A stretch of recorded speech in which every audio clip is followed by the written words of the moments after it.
Great to have you with us on STL Sports Central. It's the weekly visit with Bernie Miklasz and Randy Karraker, presented by DraftKings, where the crown is yours. Bernie, this is the segment that I look forward to the most every single week. Of everything I do, I love talking to you. How you doing? Oh, I feel the same way. It's always a highlight because it's hard to explain. It's like Thursdays are a little busy, but it doesn't matter. I mean, I need my Randy Karraker time. So looking forward to it all day.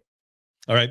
There's a lot to cover, but before we started on recording here, we were talking about the governor of Louisiana, and he just eviscerated the athletic director, and basically, well, to quote him, he said, "I'd let Donald Trump pick the new coach of LSU before I let this guy." Woodward is the athletic director. What a mess they have. Brian Kelly gets fired, and everybody that knows college football says it's the number one job available. No question about it. Now, all of a sudden, it's toxic. Can you imagine an established coach taking that job? Yeah, because first of all, who would you answer to? I mean, the athletic director's, been humiliated and, debased by the governor. And so if Eli Drinkwitz or Lane Kiffin go to Louisiana, LSU, for example, so there's a really bad fourth down play call that costs you the game, right? So does the coach have to go to the governor's mansion and break down the play and explain himself? Does he get punished? I was joking with you, like, if the governor gets mad, the coach screws up a game, does a coach have to go to the cage wherever they keep their live tiger mascot, a real big, huge tiger, Mike? Does he have to go clean out his cage? Does he have to feed him? Do they throw him to? Do they throw him to the tiger? Throw him to the tiger, exactly. Yeah, right. I mean, that place it's insane. I mean, it is a zoo. It is a circus. Those people are unstable. Mm-hmm. And yeah, it's a great, great, great football program. I mean, no disrespect to, Nick Saban was a good coach at Michigan State, but, Nick Saban went to a whole new level at LSU. Les Miles wins a national championship at LSU, and he was nothing special at Oklahoma State. Ed Orgeron, who doesn't love him, right? Mm-hmm. But he's terrible at Ole Miss. He just gets run out. But with all their facilities and all their money and all their support and everything they have, it's a great place if you want to win a national championship. But now it's just so off the hook crazy.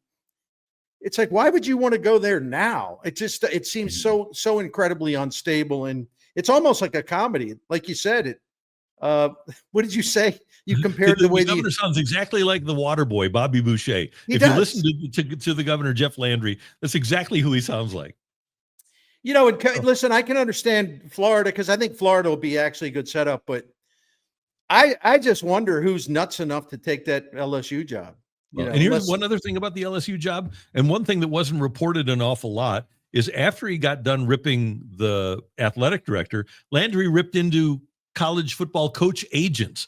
He said, all these guys, there's a conflict of interest. All these guys are representing the same people. And if the agents hear this, and I have to believe they will, they aren't going to want to deal with it either. If the governor is ripping them too and saying that the agents are a problem, are they going to want to negotiate with LSU? I don't think so. Right. And plus, listen, this wasn't me spotting falsehoods. I was reading some really good analysis like USA Today. The good governor got a lot of facts wrong too about taxpayers being responsible for this or that. No, they're not. Yeah. Why don't you run the state? Your state's a mess. There's so many problems you can't even list them all. What are you worrying about this for? Yeah, really. No doubt. Yeah, anyway. That's one of the problems. I didn't realize this. The state capitol is literally 3 miles away from the stadium. So that's a problem too. So Bernie, one of the things, and we've all been talking about this since the Florida job opened and then LSU opened, is Eli Drinkwitz is on pretty much everybody's list of favorites to go somewhere else.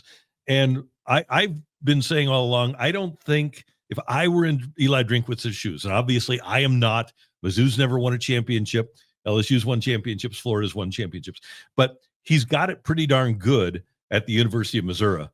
He can go 9-3, 10-3 at Mizzou, or even 9-4, and still be a beloved figure. You go 9-4 at Florida or LSU, and you get fired. So in talking to people close to the Mizzou program, what I hear is that they haven't heard from Eli about the possibility of leaving yet. And he did sign an extension again right before the season.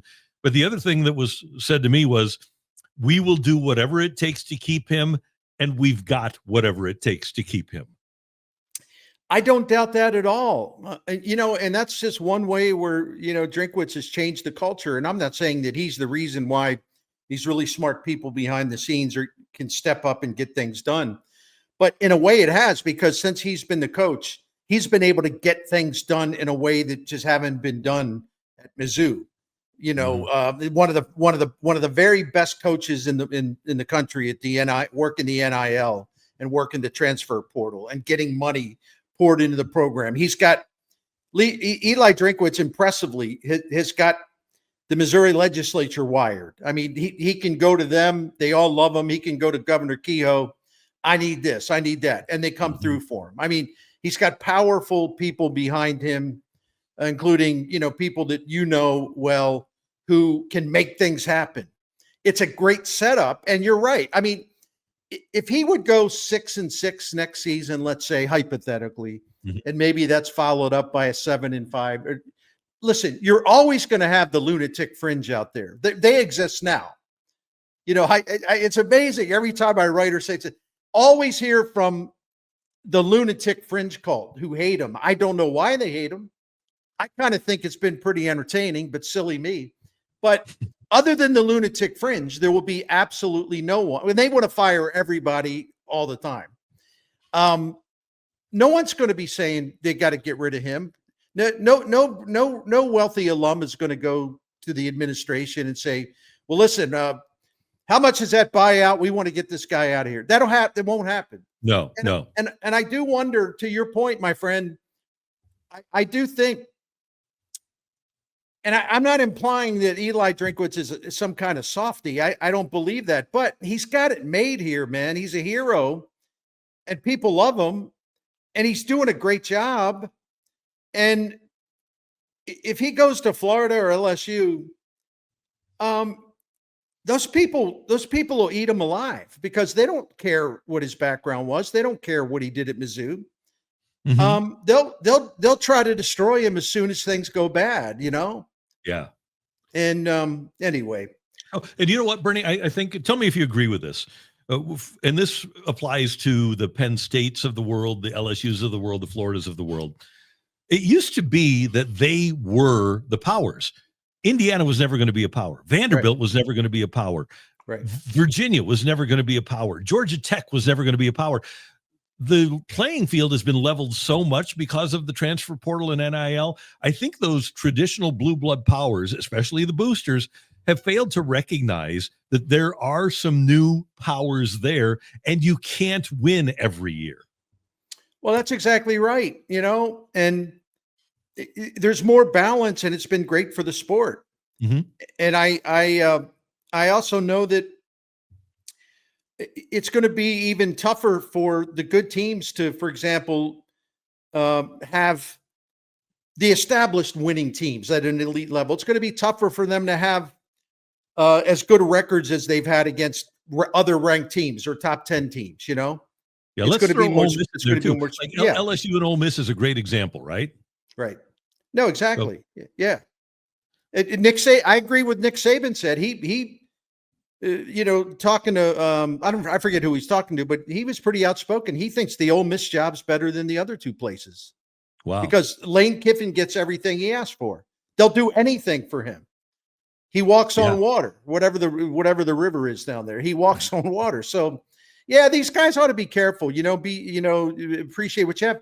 And to your point, I've actually said this recently and I was wrong because I didn't think about it. Next time I write about it, I'll make sure to get it right.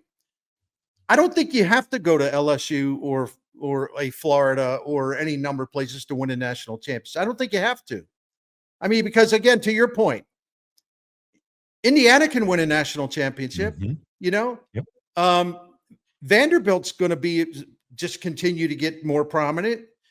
There are programs all over the country. I would have never thought, well, yeah, you can win a national championship. They're actually, well, why can't you win a national championship in a lot of these places? Why can't you do that at Mizzou? I think it's harder at a place like Mizzou, but it's not like there's flaws that prevent it from happening, you know? So that's something, you know, and the other thing, if I could spout off for a minute real quick. Sure.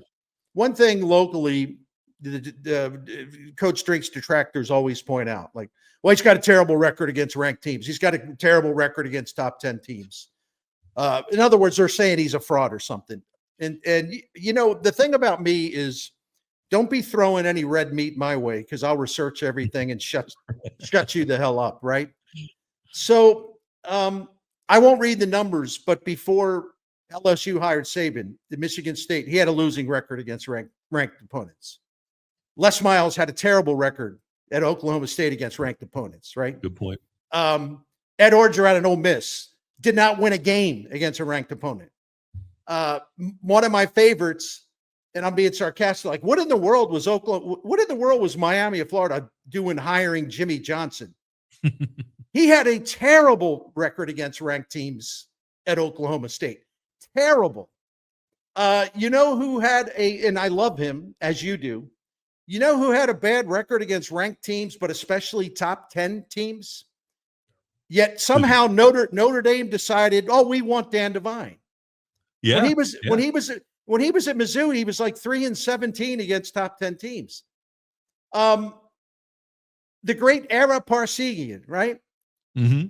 I looked up like what he did at Northwestern against ranked teams and top 10 teams. The record was horrendous. I mean, I could go on and on and on and on and on. See, that's the whole point. And that's what these morons don't understand. Not only in Drink's case, but all these guys I've mentioned. The reason they take a job at LSU is because they're at a good program, but they are lesser programs, and it is harder to beat the very best competition. But when you go to a place that has everything you need and want and then some, well, shocker, you can start beating ranked teams more regularly. There you go. Yeah. I don't know what it is with the I don't know how so many brains get damaged out there. I mean, it does happen. It does happen. You know, and I got a lot, you know, and there's, believe me, the list is very, very long of examples like that. Anyway, it's great. I love that. I did a column on that. You can read it at STL Sports Central. Yeah, love it. Let's move to baseball. Katie Wu, our friend at The Athletic, reporting that Yadier Molina will not be a part of the major league scene for the Cardinals, perhaps the minor league scene. And I'm intrigued, and I believe people within the Cardinal front office are intrigued to see what he would do, or even if he would even accept any sort of a minor league job. He said on Instagram, Yadi did, that he would accept a minor league job. And I think the Cardinals would like to see him pay his dues. I don't think the Cardinals are completely convinced that Yadier Molina is prepared to put in everything it takes to be a great coach. And he's a great baseball man. Nobody questions that. But there's a lot of times where star players, especially star players that have made like $160 million, you wonder if they really want to do it or if they just want to put the uniform on again. And so I'm intrigued to see if the Cardinals, offer him the opportunity to pay his dues at the minor league level, and if he would accept it. Yeah, it's a great question. I don't have the answer because, listen, we all respect the hell out of Yadier Molina, right? But he's a tempestuous guy, and unless something's changed in his personality, he gets very easily annoyed and irritated and mad at stuff. And, you know, he also tends to change his mind about a lot of things. I mean, and, you know, that's one of the things I did a video on it for STL Sports Central, which is live. You can go see that whenever you see this, go look at it. But the time was not right to add Yadier Molina to the major league staff. It's just not. If you're Chaim Bloom, you don't do that to your manager. I mean, Chaim Bloom likes the staff that Marmol has, but he wants to see them working together under him rather than having, well, they're kind of working for Mo. Maybe they're trying to impress me. It's his team now to run, and he wants to see how they work together, how they handle the 2026 part of the rebuild. And what you don't need, it's completely unfair to the manager. In fact, if you were going to bring Yadier Molina in, you should just fire the manager, because which fans want anyway. It's too many. Because if you're bringing him in and he's managing for his job beyond 26, right? Why would you set him up in a scenario where as soon as if they lose the opening series next year to the Tampa Bay Rays, you're going to have the fan base screeching to fire him and move Molina up to the manager's job? Every time they have bad 5 days, screeching to promote Molina and get rid of Ali. You know, this rebuild, or whatever you want to call it, for next year is so vital to their future. It's such an important year. You can't have these stupid distractions. It's not fair to the manager. It's not fair to the staff. It's not fair to the players. This is much bigger than accommodating a legendary Cardinals player who wants to be a coach. And it isn't Yadier's fault per se, although he's very ambitious. He wants that managing job. And I'm not implying that he would sabotage Marmol. But what I'm saying is,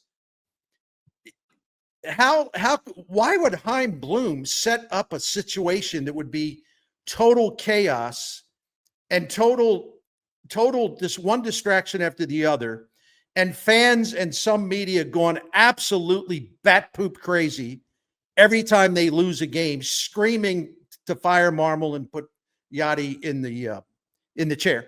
What guy of sound mind would set up his baseball organization that way? Why do people think he's stupid? He's the exact opposite of stupid. He would never do that. So I commend him for not doing that. Yeah, I do too. And Bernie, I'm not the only one, and I'm glad about this, that has forgotten that Molina left his team so that he could go watch his basketball team play in Puerto Rico. Yeah.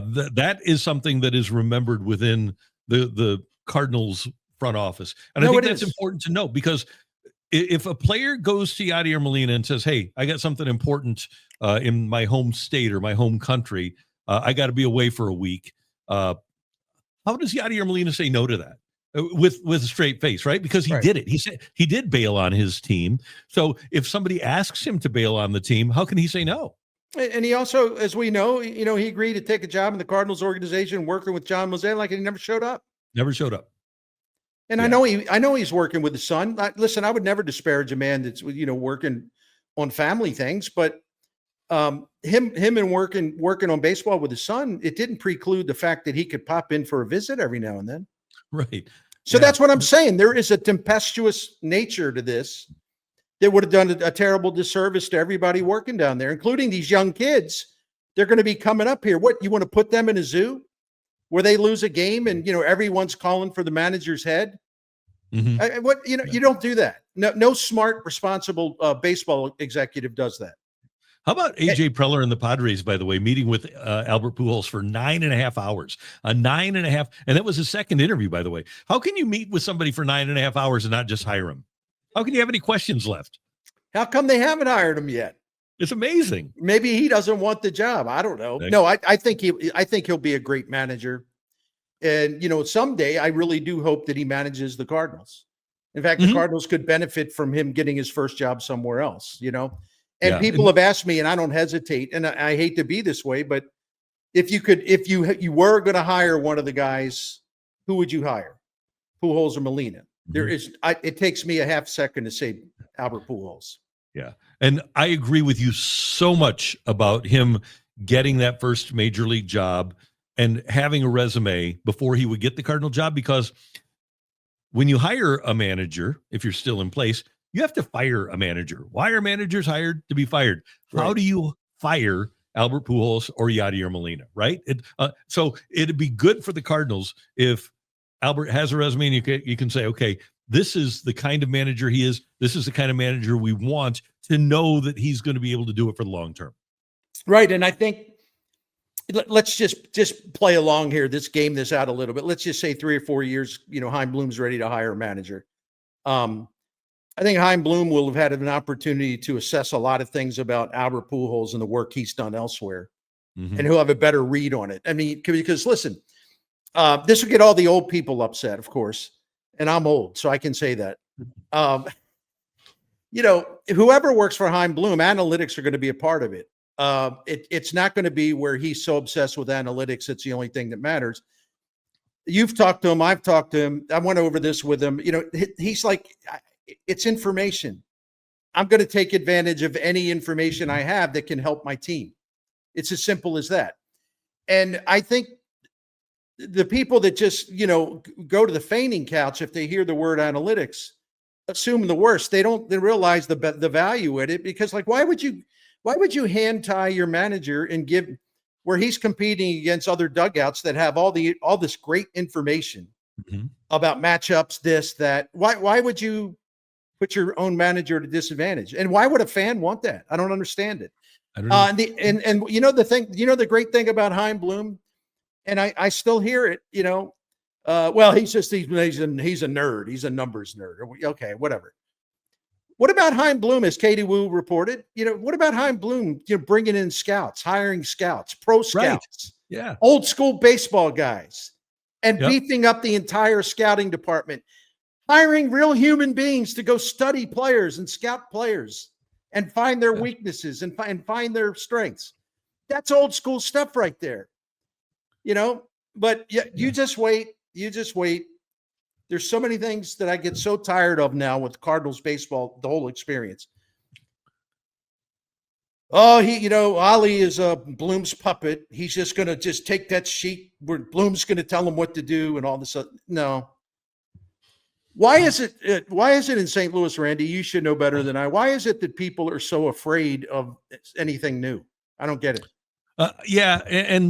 We've talked about this before, Bernie, how we would walk into Whitey's office, and Whitey didn't have computers, but he had analytics. He had the information. You talked to Joe Torre. Joe Torre said, I would have loved to have the information that managers have right now. He and Don Zimmer weren't analytics guys, but he said, why would you ever turn down information? And he's a Hall of Fame manager. Tony was the same way, right? Nobody had more information than Dave Duncan and Tony La Russa. It was analytics without the computers. And what the Cardinals plan to do is present their staff, Ollie and his staff, with the information, and they'll streamline it. And then those guys can use the information whichever way they want.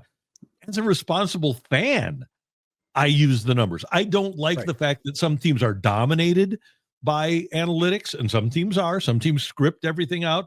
But Bernie, don't every day you go to when a hitter is facing a pitcher and you say, I wonder why that guy's in the lineup hitting fifth. And then you go and find out that the guy is 8 for 12 with a homer and a couple of doubles against a pitcher. We use those numbers. So why shouldn't a manager? I'll give you an example, and it actually pertains to last night, what the Blue Jays did to Blake Snell. I was reading something in Toronto where they were talking about the analytics department with the Blue Jays did some research, and they pointed out how if Snell has a bad start, a lot of the times the reason he has a bad start is because his fastball's just not sharp, right? And so what he'll do is come back from a bad start, and he'll try to establish his fastball early. The numbers show that. The people coming up to the plate are going to get a lot of fastballs early because he needs to find that pitch. So John Schneider and the hitting coach said, listen, fellas, we're going to go out there. You're going to get fastballs. That's his history. Be ready to swing. Be ready to attack. You're going to get fastballs. 3 pitches, 2 home runs. But, oh, my gosh, analytics are the work of the devil. I mean, it's just so stupid. Right. And it can be effective for you. Okay. And by the way, analytics aren't new. No, as we said, right? Some of the most successful people in Cardinal history had analytics. No doubt about it. Bernie, I know that you and I have both talked ad nauseum about the Blues. So let's just gloss over the Blues until they win a game. And let's talk about the Chiefs and the Bills. Yeah. I like that. Hey, I think, like Jeremy Rutherford said, the Blues are broken. They are. They're broken. They got a lot of things broken, so they got to start fixing them. It's as simple as that. Anyway, I love the fact that the Chiefs, every time the Chiefs show some vulnerability or weakness, it's kind of like, well, maybe they've come back to earth. Maybe they're a lot more beatable now. Maybe this, maybe that. People are like trying to, take out a death certificate on the dynasty or something. And then, it's like, wait a minute. Mahomes get those couple receivers back and you watch what happens. And that's exactly what's happened. I mean, they're 4-1. And I did a Chiefs column the other day. That's Tail Sports Central. I did a before and after look at Mahomes' numbers. His first 3 games of the season, then his most recent 5 games. Mm-hmm. Just glance at the chart in that column, because you'll laugh out loud at how the incredible difference from the first 3 games and then the next 5 games. He's as sharp and making as many plays as ever, and they're doing everything that they did when they were good. They just had to get their personnel back. And all of a sudden, Travis Kelce, the guy that was totally washed up, he couldn't run anymore, he couldn't get open. Mm-hmm. He's second in the league among tight ends in receiving yards. Gee, I wonder why. Maybe because they have some outside speed that clears out the middle a little bit. Probably. Yeah. It's remarkable. You know what else is remarkable? And I kind of think Andy Reid, and I know this sounds weird, I think Andy Reid's kind of underrated. I mean, when you look at that offensive line, they lose their left tackle, and they put Jalen Moore in at left tackle, and he's played really well. They have a guy that had never played guard before, Insua Matala. He was their left tackle last year to start the season. They move him to guard, and he's ascending there. Trey Smith is out, so they move Jalen Moore, the right tackle, into guard, and they get Morris back in there. It's unbelievable the way that he can just move parts around and still succeed. They lose Pacheco and somebody we've never heard of named Brashard Smith, and we had never heard of Pacheco when he arrived either. Right. And now Brashard Smith is a stud for him. It's amazing how they adapt to the talent that they have with that coaching staff. They always patch it up and go. But part of the reason why they can do that is that as long as Mahomes has got his receivers, and listen, we're not talking about guys who are all pro receivers, but they work in this system. And Andy Reid likes to run those quick screens, and they have all these plays set up for guys like Worthy and Rice. The interesting thing, the pressure rate against Mahomes over these last 5 games is way down, and it's way down, not because all of a sudden the offensive line is great. It's because he knows where the receivers, he knows that he has the receivers who will get open, and he can get them the ball in time, right? He can get the ball out of there because they're open. He's not looking and waiting for someone to get open. So, but no, Andy Reid and Steve Spagnuolo, those guys always find a way to kind of clean things up, move things around, to your point. And they're really, really good. I'm really curious, though, the next 3 games, Buffalo's a tough game. Indianapolis is a tough game. And then Denver, we know, is a tough game. So I think the Chiefs are back, but I do think that if we're looking for a challenge, I think this stretch of the next 3 games is very challenging for them. So they can reaffirm that, okay, we're back. We know what we're doing. You don't have to worry about us. We're fine. Yeah, I don't know if they'll win all 3 games. Do you think they'll win in Buffalo? They're I believe the Chiefs are 1-4 in their last 5 against the Bills in the regular season. I kind of think Buffalo might win this. And the reason that I know this, 1-4 in the regular season against Buffalo, 4-0 against Buffalo in the playoff. And so Buffalo gets them. And man, that's another really well-coached team. I think Sean McDermott is probably underrated, but they replace guys. Allen is great. Allen elevates players around him. I think Joe Brady does a great job of calling a game. Kansas City's favored by 2.5 on the road. So basically, it's basically an even game. I think it'll come down to the end again, Bernie. I think those two are, these 2 teams are so close. And I do think that for me, and I'm a huge Lamar Jackson fan. I've got Mahomes, Allen, Jackson as my top 3 guys. Yeah. Top 3 quarterbacks in the league. One of the things I really like about the AFC this year, the AFC Central is I was talking about this with my brother Brad. The Ravens, Jackson was out. The Ravens are just kind of offbeat. They're not the same team. Their defense is just not good. They're not as feared as they were. That could change. But, Cincinnati without Burrow, nobody fears them.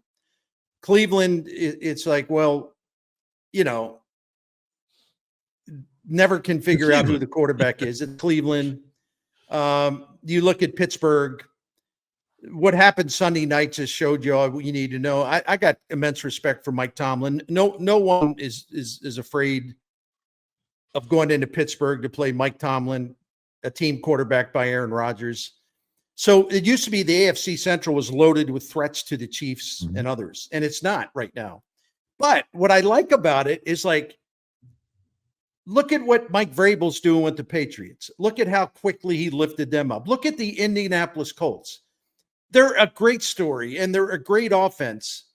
And I think Jonathan Taylor right now is the MVP of the league. He's been phenomenal. Yeah. I think Bo Nix and Denver out there with Sean Payton, they're a fun team to watch, and they're very, very good. I like the fact that some new teams are bubbling up and making a statement about how good they are. Yeah, I love seeing that too. By the way, and I don't know if you and your brother went down the list here, but as we speak, it's on Thursday.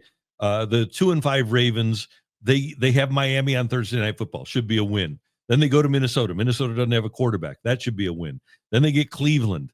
That should be a win. Then they get the Jets at home. That should be a win. Then they get the Bengals at home. That should be a win. Pittsburgh at home. I would think that the Ravens will be healthy by then. Right. Then they go to Cincinnati. You never know what the Bengals are going to be, but right. They can't play defense. So all of a sudden you go from 2-5, 3-5, 4-5, 5-5, 6-5, 7-5, 8-5, 9-5. I wouldn't be surprised if going into a home game against New England, if the Ravens are 9-5 after starting 1-5. And I'm glad you pointed that out, because I wasn't familiar with the schedule, but yeah, they have a chance to recover. And I thought that was a really good win over the Bears the other day. Really good. Yeah. Win. So they have a chance to recover. I hope they do. I'm a little partial. I always have a hard time, Randy, when the Chiefs play the Ravens. Oh yeah. Yeah. I have a hard time because my brother and families and everyone I grew up with are all huge Ravens fans. I like the Chiefs. And it's like, I don't know. I guess I'm kind of Switzerland when they play each other. There's nothing wrong with that. My daughter Katie is a huge Lamar Jackson fan and therefore a huge Ravens fan. And I'm a fan. I love Jim Harbaugh. Did I ever tell you this story one time? And we got to wrap up here. But one time early in the season, the Rams are playing the Ravens. It might have been, remember the game where Flacco hit Torrey Smith 3 times in the first quarter and Spags wouldn't give Justin King any help? So we're doing the pregame show. Rick Venturi and I are doing the pregame show. And at that time, I was doing high school football on Charter. And on a Sunday morning, Harbaugh comes out, and Rick Venturi knows everybody. And Rick Venturi introduces me to John Harbaugh. And John Harbaugh said, "Hey, didn't I see you doing a high school game on Charter or on cable last night?" And I said, "Yeah." He's sitting in his hotel room watching a high school game in St. Louis. That's pretty good. Yeah, how cool that he's watching me doing a high school game in St. Louis. So I love that story. I never heard that one. I love that one. That's just so I've been a huge John Harbaugh fan ever since. Yeah, he's. I know they like him in Baltimore. They're mad. They don't like his defensive coordinator very much. But yeah, I don't know. Bring back 76-year-old Dean Pease.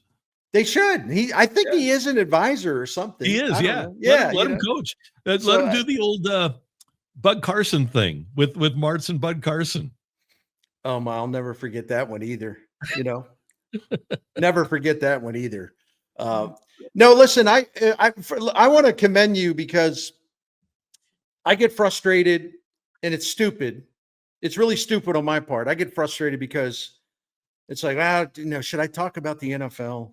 Should I, like when I'm on KMOX, for example, we have an NFL guest or something. The text line just lights up. You people, you're disgusting.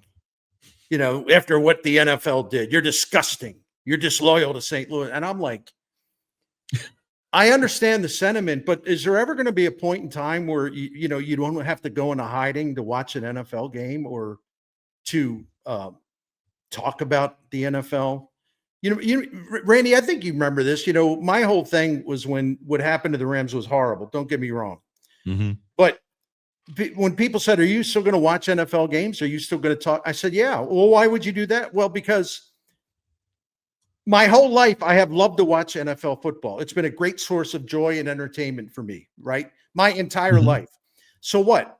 The NFL took our team away. So what? I'm going to actually give them another victory where I'm going to be a big baby and I'm no longer going to watch a sport that I grew up with and love dearly. Why would I want to give them that victory?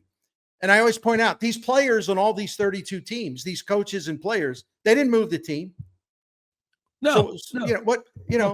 And even a guy like Bob Costas, who got essentially fired by the NFL, he does say it's a product you can't turn away from. It's a really good product. And Bernie, for all of those complaints, I think that is a really vocal minority, because if I'm not mistaken, in 2024, the top 15 television shows of any shows, not just football games, not just sports events, the top 15 television programs in St. Louis in 2024 included the Kansas City Chiefs. Right.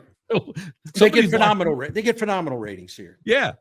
Yeah, it's incredible. It's and I work with my job with Matrix Midwest. It's with Channel 4. They clean up. They do a great ratings wise, and obviously in terms of selling advertising, people can't get enough of the NFL. So I think we're dealing with a vocal minority. But I love you I'm on here today and we're talking NFL football. I love that. Thank you for doing that. Yeah. Oh, no, I love doing it. Love talking sports with you. Have a great weekend, and we will do this again next week. And like I told you before we came on, we have a great interview up here at STL Sports Central with Jim Thomas, who has his new book about the Blues up. And pretty soon, you and I and Jimmy are going to get together, and it'll probably be longer than a half-hour show, but we'll do story time with Bernie and Randy and Jim Thomas. It'll be great. We got a million of them, man. I look forward to it. Set that up. I'm in. Sounds good, Bernie. Talk to you later. Brother. Love you. Take care. Love you. See you. Bernie with us on STL Sports Central, presented by DraftKings, where the crown is yours.